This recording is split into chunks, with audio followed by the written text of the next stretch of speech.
Voi non avete capito, per meglio dire non volete capire che cosa significa Catania e Palermo. Voi state giudicando degli onesti galantuomini che i carabinieri e la polizia hanno denunciato per capriccio. Noi vi vogliamo avvertire che se solo un galantuomo di Corleone sarà condannato, voi salterete in aria, sarete distrutti, sarete scannati e come voi pure il vostro corpo maleare. Ora non verreste a essere giudiziosi. Troppo 40 anni si riparla di Rinda cosa nostra, tu sei sempre re. Uomo nell'onore non ce ne stanno più come a te.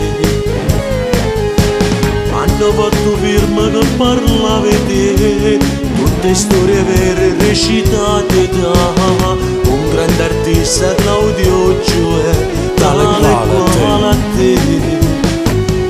Ma quante emozioni quando guardi che lo film, pare di vedere ancora rinda realtà. Tutta questa gente che davanti ora bene, sei grande zio Totò.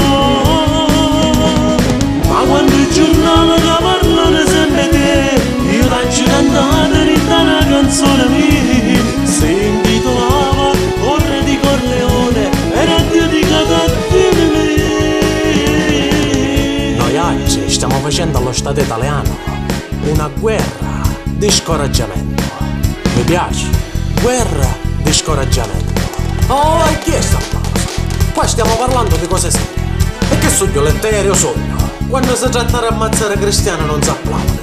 A pozzo, secondo te tutta sta fatica per fare il topo? Solo che per ora dopo si stancò e vuole fare un gatto. Ma quante emozioni quando guardi che lo film, pare di vedere ancora rinda realtà. Tutta questa gente che davanti ora bene, sei grande zio Totò. Ma quando il giornale che parlano sempre te, io faccio cantare rinda una canzone mia, si intitolava O Re di Corleone, era dedicata a te.